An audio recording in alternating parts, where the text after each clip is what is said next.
Hi ನಮಸ್ತೆ welcome back to my channel. ಇದೊಂದು premix ready ಮಾಡಿ ಇಟ್ಕೊಂಬಿಟ್ರೆ ನಮಗೆ ಅದ್ಭುತವಾಗಿ 4 ತಿಂಡಿಗಳು ಮಾಡ್ಕೋಬೋದು. ಒಂದು ರವೆ ಇಡ್ಲಿ, ಇನ್ನೊಂದು ಬನ್ ದೋಸೆ, ಇನ್ನೊಂದು ಉಪ್ಪಿಟ್ಟು ಮತ್ತು ಇನ್ನೊಂದು ರವೆ ಮತ್ತು ಸಬ್ಬಕ್ಕಿ ಹಾಕಿ ಮಾಡಿರುವಂಥ ಸಬ್ಬಕ್ಕಿ ಇಡ್ಲಿ. ತುಂಬಾ ಅದ್ಭುತವಾಗಿ ಬರುತ್ತೆ, ತುಂಬಾ ಸಾಫ್ಟಾಗಿ ತುಂಬ ಚೆನ್ನಾಗಿ ಬರುತ್ತೆ. ಫ್ರೆಶ್ ಆಗಿ ಮಾಡ್ಕೋಬೋದು ಎಲ್ಲನೂ. ಇದೊಂದು ಪ್ರೀಮಿಕ್ಸ್ ಮಾಡಿಟ್ಕೋಬೇಕಷ್ಟೆ. ಪ್ರೀಮಿಕ್ಸು ಕೂಡ ನಿಮಗೆ 10 ನಿಮಿಷ ಮ್ಯಾಕ್ಸಿಮಮ್ ಆಗುತ್ತೆ ಅಷ್ಟೇ, ತುಂಬ ಟೈಮು ಹಿಡಿಯಲ್ಲ. ತುಂಬಾ ಪರ್ಫೆಕ್ಟಾಗಿ ಬಂದಿರುವಂಥ ರೆಸಿಪಿ. ಖಂಡಿತವಾಗ್ಲೂ ಎಲ್ರಿಗೂ ಅನುಕೂಲ ಆಗುತ್ತೆ. ಹೊಸಬರಾಗಿದ್ದರೆ ದಯವಿಟ್ಟು ಪೂರ್ತಿ ವಿಡಿಯೋ ನೋಡಿ ಸಪೋರ್ಟ್ ಮಾಡಿ. ಇಲ್ಲಿ ಏನೇನು ಸಾಮಗ್ರಿಗಳು ಬೇಕು ಅಂತ ನೋಡ್ಕೊಬಿಡೋಣ. ಇಲ್ಲಿ ನಾನು 1 ಹಿಡಿ ಆಗುವಷ್ಟು ಕರ್ಬೇವಿನ ಸೊಪ್ಪನ್ನ ಸಣ್ಣದಾಗಿ ಕಟ್ ಮಾಡಿ ಇಟ್ಕೊಂಡಿದ್ದೀನಿ. ಒಂದು 2 ಇಂಚು ಆಗೋವಷ್ಟು ಶುಂಠಿನ ತುರಿದಿಟ್ಕೊಂಡಿದ್ದೀನಿ. ಒಂದು 5ರಿಂದ 6 ಹಸಿಮೆಣಸಿನ್ಕಾಯಿ ಸಣ್ಣದಾಗಿ ಕಟ್ ಮಾಡಿರೋದು, 2 ಟೇಬಲ್ ಸ್ಪೂನ್ ಗೋಡಂಬಿ, 2 ಟೇಬಲ್ ಸ್ಪೂನ್ ಕಡಲೆಬೇಳೆ, 1.5 ಟೇಬಲ್ ಸ್ಪೂನ್ ಆಗುವಷ್ಟು ಸಾಸಿವೆ. ಇದಿಷ್ಟು ಬೇಕಾಗಿರೋದು ಒಗ್ಗರಣೆಗೆ. ಇಲ್ಲಿ ನಾನು ರವೆ ಡಬಲ್ ಹಾರ್ಸ್ದು ರೋಸ್ಟೆಡ್ ರವೆ ತೊಗೊಂಡಿದ್ದೀನಿ. ಇದು ಉಪ್ಪಿಟ್ಟಿಗೆ ಯೂಸ್ ಮಾಡುವಂಥ. ಯಾವಾಗಲೂ ಈ ಥರ ಪ್ರೀಮಿಕ್ಸ್ಗೆ ಮೀಡಿಯಮ್ ರವೆ ತೊಗೊಳ್ಳಿ, ಸಣ್ಣ ರವೆ ತೊಗೊಳಕ್ಕೆ ಹೋಗಬೇಡಿ, ಚೆನ್ನಾಗಿ ಬರೋಲ್ಲ. ಮೀಡಿಯಮ್ ಉಪ್ಪಿಟ್ಟು ರವೆನೇ ತೊಗೋಬೇಕು. ರೋಸ್ಟೆಡ್ ಇಲ್ಲಿದ್ರೂ ಪರವಾಗಿಲ್ಲ, ನೀವು ಬೇರೆ ತೊಗೊಂಡ್ರೂ ಒಂದು 5 ನಿಮಿಷ ಎಕ್ಸ್ಟ್ರಾ ಹುರಿಬೇಕಾಗತ್ತೆ ಅಷ್ಟೇ. ರೋಸ್ಟೆಡ್ ತೊಗೊಂಡ್ರೆ ಬೇಗ ಆಗುತ್ತೆ ಅಂತ ತೊಗೊಂಡಿದ್ದೀನಿ ಅಷ್ಟೇ. ಇಲ್ಲಿ ಒಂದು ಬಾಣಲಿಲಿ ಒಂದು 3 ಟೇಬಲ್ ಸ್ಪೂನ್ ಆಗುವಷ್ಟು ಎಣ್ಣೆ ಹಾಕ್ಕೊಂಡಿದ್ದೀನಿ. ಸ್ವಲ್ಪ ದಪ್ಪ ಇರೋ ಬಾಣಲಿ ತೊಗೊಳ್ಳಿ, ಆವಾಗ ನಿಮಗೆ ಒಂದೇ ಸಮ ಹುರ್ಕೋಬೋದು. ಇಲ್ಲಿ ಸಾಸಿವೆನ ಸೇರಿಸ್ಕೊಳ್ತಾ ಇದ್ದೀನಿ. ಸಾಸಿವೆ ಎಲ್ಲ ಸಿಡಿದ್ಮೇಲೆ ತುಂಬ ಸಿಡಿಯೋಕ್ಕೂ ಹೋಗಬಾರ್ದು, ಕಡಲೆಬೇಳೆನ ಸೇರಿಸ್ಕೊಳ್ತಾ ಇದ್ದೀನಿ. ಎಲ್ಲನೂ ಒಂದೇ ಹದದಲ್ಲಿ ಮೀಡಿಯಮ್ ಟು ಲೋ ಫ್ಲೇಮ್ ಇಟ್ಕೊಂಡೇ ಹುರಿರಿ, ಆವಾಗ ಒಂದೇ ಸಮ ನೀಟಾಗಿ ಆಗುತ್ತೆ. ಒಂದು ಸ್ವಲ್ಪ ಆದಮೇಲೆ ಗೋಡಂಬಿನ ಸೇರಿಸ್ಕೊಳ್ತಾ ಇದ್ದೀನಿ. ಇದೆಲ್ಲ ಒಂದು ಅರ್ಧ ಮುಕ್ಕಾಲು ಆದಮೇಲೆ ಹಸಿಮೆಣಸಿನ್ಕಾಯಿ, ಕರಿಬೇವು ಮತ್ತು ಶುಂಠಿ ಮೂರನ್ನು ಸೇರಿಸ್ಕೊಂಡು ಅದರಲ್ಲಿರೋ ನೀರಿನ ಅಂಶ ಎಲ್ಲ ಹೋಗೋವರೆಗೂ ಹುರ್ಕೋಬೇಕು. ಇದನ್ನು ಹುಷಾರಾಗಿ ಹುರ್ಕೊಳ್ಳಿ ಇಲ್ಲಿ, ಯಾಕೆಂದರೆ ನೀರಿನ ಅಂಶ ಹೋಗಿಲ್ಲ ಅಂದರೆ ನಿಮಗೆ ಇದು ಜಾಸ್ತಿ ದಿನ ಸ್ಟೋರ್ ಮಾಡೋಕ್ಕಾಗಲ್ಲ. ಅದಕ್ಕೋಸ್ಕರ ಚೆನ್ನಾಗಿ ಕಮ್ಮಿ ಊರಿನಲ್ಲೇ ನೀಟಾಗಿ ಹುರ್ಕೋಬೇಕಾಗತ್ತೆ. ನೋಡಿ, ಇದನ್ನು ಜಾಸ್ತಿ ಸೀಸೋಕ್ಕೂ ಹೋಗಬಾರ್ದು, ಇದೇ ಬಣ್ಣದಲ್ಲೇ ಇರಬೇಕು. ಇದು ಆಗಿದೆ. ಈಗ ಇದಕ್ಕೇ ರವೆ ಸೇರಿಸ್ಕೊಂಬಿಡೋಣ. ನಾನಿಲ್ಲಿ ಅರ್ಧ kg ರವೆಗೆ ಮಾಡ್ತಾ ಇರೋದು.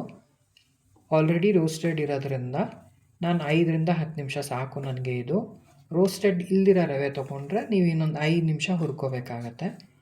ಇದನ್ನು ಕೆಂಪಗೆ ಹುರ್ಕೊಳಕ್ಕೆ ಹೋಗಬೇಡಿ, ಕಲರ್ ಚೇಂಜ್ ಆಗಬಾರ್ದು, ಇದೇ ಕಲರಲ್ಲೇ ಇರಬೇಕು. ಅದಕ್ಕೆ ಲೋ ಫ್ಲೇಮಲ್ಲಿ ಹುರ್ಕೊಂಡು ಎತ್ತಿಟ್ಕೋಬೇಕಾಗತ್ತೆ. ನೋಡಿ, ಇದು ಆಗಿದೆ. ನಾನು ಸ್ಟವ್ ಆಫ್ ಮಾಡ್ಕೊಂಡಿದ್ದೀನಿ, ಕಂಪ್ಲೀಟಾಗಿ ರೋಸ್ಟ್ ಆಗಿದೆ. ನಂಗೆ ಮ್ಯಾಕ್ಸಿಮಮ್ ಒಂದು 10 ನಿಮಿಷ ಹಿಡಿಸ್ತು ಅಷ್ಟೇ ಇದನ್ನು ನಾನು ರೋಸ್ಟ್ ಮಾಡೋದಕ್ಕೆಲ್ಲ. ಇನ್ನು ಮಿಕ್ಕಿದೆಲ್ಲ ಮನೇಲಿರೋ ಸಾಮಗ್ರಿಗಳೇ ಇರೋದು. ತುಂಬಾ ಸುಲಭನಾಗಿ ಮಾಡ್ಕೋಬೋದು. ಕೆಲ್ಸಕ್ಕೆ ಹೋಗೋರಿಗೆ, ಬ್ರೇಕ್ಫಾಸ್ಟ್ ಲೇಟ್ ಆಗುತ್ತೆ ಅನ್ನೋರಿಗೆ ಈ ಥರ ಮಾಡಿಟ್ಕೊಂಬಿಟ್ರೆ ಹೆಲ್ದಿಯಾಗಿ ಮಾಡ್ಕೋಬೋದು. ಇದನ್ನು ಇವಾಗ ತಣ್ಣಗಾಗಬೇಕು, ಕಂಪ್ಲೀಟಾಗಿ ತಣ್ಣಗಾಗಬೇಕು. ಈ ಥರ ಕಂಪ್ಲೀಟಾಗಿ ತಣ್ಣಗೆ ಆದಮೇಲೆ ಇದಕ್ಕೆ ಉಪ್ಪು ಸೇರಿಸ್ಕೋಬೇಕು. ದಯವಿಟ್ಟು ಪೂರ್ತಿ ವಿಡಿಯೋ ನೋಡಿ, ಆವಾಗ ನಿಮಗೆ ಕಂಪ್ಲೀಟಾಗಿ ಅರ್ಥ ಆಗುತ್ತೆ. ಇಲ್ಲಿ 3/4 ಟೇಬಲ್ ಸ್ಪೂನ್ ಉಪ್ಪು ಬೇಕಾಗತ್ತೆ. ಅರ್ಧ kgಗೆ ಕರೆಕ್ಟಾಗಿರುತ್ತೆ 3/4 ಟೇಬಲ್ ಸ್ಪೂನ್. ಜಾಸ್ತಿನೂ ಆಗೋಲ್ಲ, ಕಮ್ಮಿನೂ ಆಗೋಲ್ಲ, ನಿಮಗೆ ಕರೆಕ್ಟಾಗಿರುತ್ತೆ. ಯಾಕೆಂದರೆ ಟೇಸ್ಟ್ ಮಾಡಿ ನೋಡಿದ್ದೀನಿ. ನೋಡಿ, 1/4 ಚಮಚ ನಾನು ಮಿಗಿಸ್ಕೊಂಡಿದ್ದೀನಿ. ಇದನ್ನೆಲ್ಲ ನೀಟಾಗಿ ಮಿಕ್ಸ್ ಮಾಡಿಕೊಂಡು ಕಂಪ್ಲೀಟಾಗಿ ತಣ್ಣಗೆ ಹಾಕ್ಬಿಡಿ, ಆವಾಗ ನೀರು ಬಿಟ್ಕೊಳ್ಳಲ್ಲ ನಿಮಗೆ. ಒಂದು ಏರ್ ಟೈಟ್ ಜಾರ್ಗೆ ಈ ಥರ ಹಾಕಿಟ್ಕೊಳ್ಳಿ. ನೀವು ಕರೆಕ್ಟಾಗಿ ಹುರ್ಕೊಂಡಿದ್ರೆ ನೀಟಾಗಿ ಇದು 1.5ರಿಂದ 2 ತಿಂಗಳು ಆಚೆ ಇಡ್ಬೋದು. ಫ್ರಿಜ್ಜಲ್ಲಾದರೆ ನಿಮಗೆ 6 ತಿಂಗಳ ತನಕ ಸ್ಟೋರ್ ಮಾಡ್ಕೋಬೋದು. ಇದರಲ್ಲಿ ಏನೇನು ಮಾಡ್ಕೋಬೋದು ಅಂತ ನಾನು ಇವಾಗ ಕಂಪ್ಲೀಟಾಗಿ ತೋರಿಸ್ಕೊಟ್ಟಿದ್ದೀನಿ ಮುಂದೆ, ಯಾವ ಥರ ಏನು ಹಾಕಬೇಕು ಅಂತ.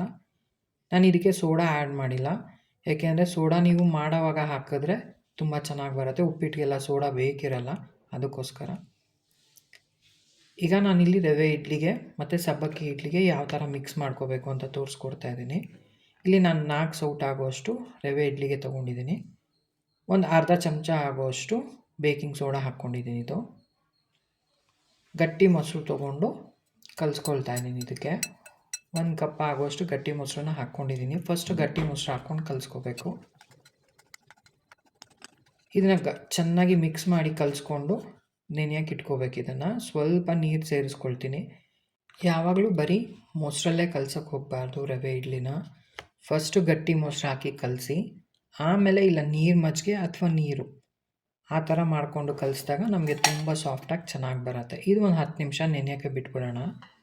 ಈಗ ನಾನು ಸಬ್ಬಕ್ಕಿ ಇಡ್ಲಿಗೆ ನೆನೆಸ್ಕೊಳ್ತಾ ಇದ್ದೀನಿ. ಇಲ್ಲಿ ನಾನು 1 ಕಪ್ ಆಗುವಷ್ಟು ಸಬ್ಬಕ್ಕಿನ ಸ್ವಲ್ಪ ಬಿಸಿನೀರಲ್ಲಿ ಒಂದು 5ರಿಂದ 10 ನಿಮಿಷ ನೆನೆಸಿಟ್ಕೊಂಡಿದ್ದೆ ಸಾಕು.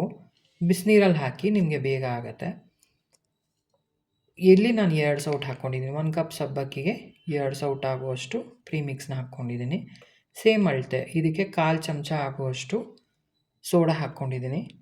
ಇದಕ್ಕೂ ಮೊಸರು ಹಾಕ್ಕೊಂಡು ಇವಾಗ ಕಲಸಿಟ್ಕೊಳ್ತಾ ಇದ್ದೀನಿ. ಫಸ್ಟು ಗಟ್ಟಿ ಮೊಸರು ಹಾಕಿ ಕಲಿಸ್ಕೊಳ್ತಾ ಇದ್ದೀನಿ.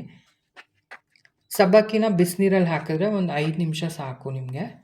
ಬಿಸಿನೀರಲ್ಲಿ ಹಾಕ್ಬಿಟ್ಟು ಹಾಕ್ಬೋದು. ಇದನ್ನು ಎಲ್ಲ ಒಂದು 5ರಿಂದ 10 ನಿಮಿಷ ಚೆನ್ನಾಗಿ ನೆನೆಯಕ್ಕೆ ಬಿಡಬೇಕು.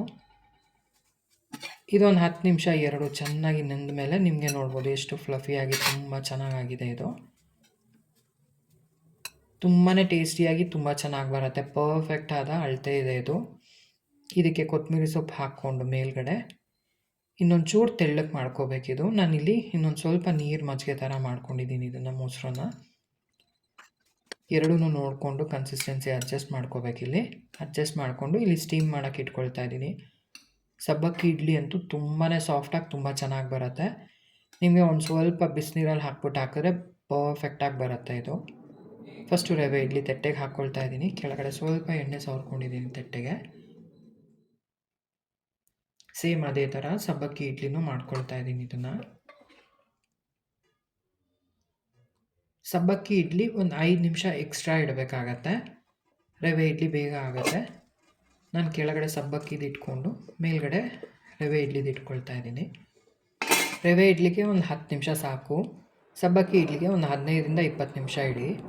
ನೋಡಿ, ನೀವೇ ನೋಡ್ಬೋದು ಎಷ್ಟು ಅದ್ಭುತವಾಗಿ ಎಷ್ಟು ಫ್ಲಫಿಯಾಗಿ ಬಂದಿದೆ ಇದು. ನಾವು ರೆಡಿಮೇಡ್ ತರೋದಕ್ಕಿಂತ ತುಂಬ ಚೆನ್ನಾಗಿ ಬಂದಿದೆ. 100% ಹೋಟ್ಲಲ್ಲಿ ಹೇಗೆ ಬರುತ್ತೋ ಆ ಥರ ಊದ್ಕೊಂಡು ತುಂಬ ಚೆನ್ನಾಗಿ ಬರುತ್ತೆ. ನೀವು ಇದಕ್ಕೆ ಇನ್ನೂ ಕ್ಯಾರೆಟ್ ಹಾಕ್ಬೋದು, ಇನ್ನೂ ಏನು ಬೇಕಾದರೂ ಸೇರಿಸ್ಕೋಬೋದು, ಇನ್ನೂ ಹೆಲ್ದಿಯಾಗಿ ಮಾಡ್ಕೋಬೋದು. ತುಂಬಾ ಪರ್ಫೆಕ್ಟಾಗಿ ಬರುತ್ತೆ. ಸ್ವಲ್ಪ ತಣ್ಣಗಾದ್ಮೇಲೆ ತೆಗಿತಾ ಇದ್ದೀನಿ. ಬಿಸಿ ಬಿಸಿ ತೆಗಿಯೋಕ್ಕೋದ್ರೆ ಕಟ್ಟಾಗುತ್ತೆ, ಅದಕ್ಕೋಸ್ಕರ. ಈಗಲೂ ಬಿಸಿ ಇದೆ ಇದು, ಕೈಯಲ್ಲಿ ಹಿಡ್ಕೊಳಕ್ಕಾಗಲ್ಲ ಅಷ್ಟು ಬಿಸಿ ಇದೆ ಇದು. ನೀವೇ ನೋಡ್ಬೋದು ಎಷ್ಟು ಪರ್ಫೆಕ್ಟಾಗಿ ಬಂದಿದೆ. ಕೆಳಗಡೆ ನಾನು ಆ್ಯಕ್ಚುಲಿ ಗೋಡಂಬಿ ಹಾಕಬೇಕಾಗಿತ್ತು, ಅರ್ಜೆಂಟಿಗೆ ಮರ್ತೋಗಿದ್ದೀನಿ. ಇಲ್ಲಿ ಕ್ಯಾರೆಟ್ ತುರಿ, ಗೋಡಂಬಿ ಏನು ಬೇಕಿದ್ರೂ ಹಾಕ್ಕೋಬೋದು ಇನ್ನೂ ಎಕ್ಸ್ಟ್ರಾ. ತುಂಬಾ ಪರ್ಫೆಕ್ಟಾಗಿ ಹೋಟೆಲ್ ರೀತಿಯಲ್ಲೇ ನಿಮಗೆ 100% ಪರ್ಫೆಕ್ಟಾಗಿ ಸಾಫ್ಟಾಗಿ ಬರುತ್ತೆ. ನಾನು ಸಬ್ಬಕ್ಕಿದು ಇನ್ನೊಂದು 5 ನಿಮಿಷ ಎಕ್ಸ್ಟ್ರಾ ಇಟ್ಟಿದ್ದೀನಿ. ಇದಾದಮೇಲೆ ಅದನ್ನು ತೆಗಿತಾ ಇದ್ದೀನಿ. ಇದು ತುಂಬಾ ಪರ್ಫೆಕ್ಟ್ ಆದ ರೆಸಿಪಿ ಇದೊಂದು. ನೆಕ್ಸ್ಟ್ ಇಲ್ಲಿ ಸಬ್ಬಕ್ಕಿದು ತೆಗೆದಿದ್ದೀನಿ ನೋಡಿ, ತುಂಬಾ ಚೆನ್ನಾಗಿ ಬರುತ್ತೆ. ಇದಂತೂ ತುಂಬ ಸಾಫ್ಟಾಗಿ ಬರುತ್ತೆ. ಇದು ರವೆ ಇಡ್ಲಿಗಿನ್ನ ಸಾಫ್ಟಾಗಿ ಬರುತ್ತೆ ಇದು ಸಬ್ಬಕ್ಕಿ ರವೆ ಇಡ್ಲಿ. ಖಂಡಿತವಾಗ್ಲೂ ಟ್ರೈ ಮಾಡಿ. ಇದಂತೂ ತುಂಬಾ ಇಷ್ಟಪಟ್ಟು ತಿಂದರು ನಮ್ಮ ಮನೇಲಿ, ಅಷ್ಟು ಸಾಫ್ಟಾಗಿ ಬರುತ್ತೆ ಇದು. ಹೊರಗಡೆ ಪ್ರೀಮಿಕ್ಸ್ ತಂದು ಮಾಡೋದಕ್ಕಿಂತ ಮನೇಲೇ ಮಾಡಿಕೊಂಡ್ರೆ ನಿಮಗೆ ತುಂಬಾ ಅದ್ಭುತವಾಗಿ ಬರುತ್ತೆ. ಆಮೇಲೆ ಹೆಲ್ತಿನೂ ಕೂಡ. ಅದರಲ್ಲಿ ನಿಮಗೆ ಪ್ರಿಸರ್ವೇಟಿವ್ಸ್ ಹಾಕಿರ್ತಾರೆ ಹೊರಗಡೆಯಿಂದ ತರೋದ್ರಲ್ಲಿ. ಈ ಥರ ಮನೇಲಿ ಮಾಡಿಕೊಂಡ್ರೆ ನಿಮಗೆ ವೆರೈಟೀಸ್ ಆಫ್ ಫುಡ್ ಮಾಡ್ಕೋಬೋದು. ಇಲ್ಲಿ ನಾನು ಈರುಳ್ಳಿ ತರಕಾರಿ ಹಾಕ್ತಾಯಿದ್ದೀನಿ. ನಿಮಗೆ ಬೇಕಿಲ್ಲ ಅಂದರೆ ಬರೀ ನೀರಿಗೇ ಡೈರೆಕ್ಟ್ ರವೆ ಹಾಕ್ಕೋಬೋದು. ನಮ್ಮ ಮನೇಲಿ ತಿನ್ನಲ್ಲ, ವೇಸ್ಟ್ ಮಾಡೋಕ್ಕಾಗಲ್ಲ ಅಂತ ನಾನು ಈರುಳ್ಳಿನ ಒಗ್ಗರಣೆ ಹಾಕ್ಕೊಂಡು ತರಕಾರಿನ ಡೈರೆಕ್ಟ್ ನೀರು ಹಾಕ್ಬಿಟ್ಟು ಬೇಯಿಸ್ಕೊಳ್ತಾ ಇದ್ದೀನಿ. ಇದನ್ನು ಒಂದು 5ರಿಂದ 10 ನಿಮಿಷ ಆಗುತ್ತಷ್ಟೇ. ನಿಮಗೆ ಒಂದೇ ಒಂದು ಈರುಳ್ಳಿ ಕಟ್ ಮಾಡಿ ಹಾಕ್ಕೊಂಡ್ರೆ ನಾವು ರೆಡಿ ಮಾಡ್ಕೊಂಡಿರೋ ಪ್ರೀಮಿಕ್ಸ್ನ ಹಾಕ್ಕೊಳ್ತಾ ಇದ್ದೀನಿ. ಇಲ್ಲಿ ಒಂದೇ ಒಂದು ಚೆಕ್ ಮಾಡಬೇಕಾದ್ದೇನೆಂದರೆ ಸ್ವಲ್ಪ ಉಪ್ಪು ನೋಡ್ಕೊಳ್ಳಿ. ಇಲ್ಲಿ ನೋಡಿಬಿಟ್ಟು ಅಡ್ಜಸ್ಟ್ ಮಾಡ್ಕೋಬೇಕಾಗತ್ತೆ.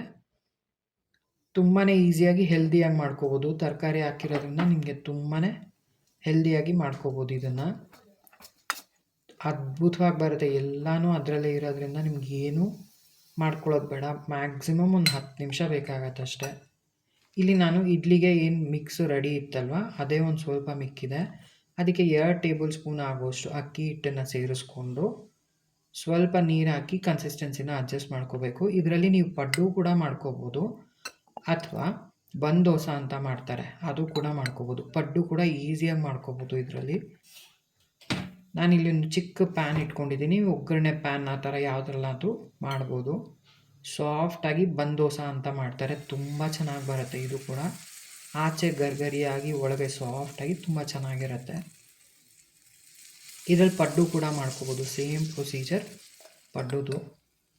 2 ಟೇಬಲ್ ಸ್ಪೂನ್ ಆಗೋಷ್ಟು ಅಕ್ಕಿ ಹಿಟ್ಟು ಸೇರಿಸ್ಕೋಬೇಕಷ್ಟೆ. ನಾನು ಇಡ್ಲಿಗೆ ಏನು ಇಟ್ಕೊಂಡಿದ್ನಲ್ಲ ಅದೇ ಮಿಕ್ಕಿರೋ ಮಿಕ್ಸಲ್ಲಿ ಇದು ಮಾಡಿರೋದು. ಸ್ವಲ್ಪ ಸೋಡಾ ಹಾಕ್ಕೊಂಡಿದ್ದಷ್ಟೇ, ಮೊಸರಲ್ಲಿ ಕಲಸಿಟ್ಕೊಂಡಿದ್ದು, ಸ್ವಲ್ಪ ಸಬ್ಬಕ್ಕಿದು ಇತ್ತು, 2 ಮಿಕ್ಸ್ ಮಾಡಿದ್ದೀನಿ. ನೀವೇ ನೋಡ್ಬೋದು ಎಷ್ಟು ಚೆನ್ನಾಗಿ ಬಂದಿದೆ ಇದು. ಇದು ಇನ್ನೊಂದು ಥರ ಟೇಸ್ಟ್ ಇರುತ್ತೆ. ಆಚೆ ಗರ್ಗರಿಯಾಗಿರುತ್ತೆ, ಒಳಗಡೆ ಸಾಫ್ಟಾಗಿರುತ್ತೆ. ತುಂಬಾ ಅದ್ಭುತವಾಗಿ ಬರುತ್ತೆ. ಕೆಲ್ಸಕ್ಕೆ ಹೋಗೋರಿಗೆ, ಹಾಸ್ಟೆಲಲ್ಲಿರೋ ಹುಡುಗರಿಗೆಲ್ಲ ತುಂಬಾ ಹೆಲ್ಪ್ಫುಲ್ ಆಗುತ್ತೆ ಇದು. ತುಂಬಾ ಹೆಲ್ತಿಯಾಗಿ ಅವರು ಕೂಡ ಮಾಡ್ಕೊಂಡು ತಿನ್ಬೋದು. ನಿಮಗೆ ಇಷ್ಟ ಆದರೆ ದಯವಿಟ್ಟು ಲೈಕ್ ಮತ್ತು ಶೇರ್ ಮಾಡಿ, ಸಬ್ಸ್ಕ್ರೈಬ್ ಮಾಡ್ಕೊಳ್ಳಿ. ಹೀಗೆ ಸಪೋರ್ಟ್ ಮಾಡ್ತಾಯಿರಿ. ನಮಸ್ತೆ. Thank you for watching my video.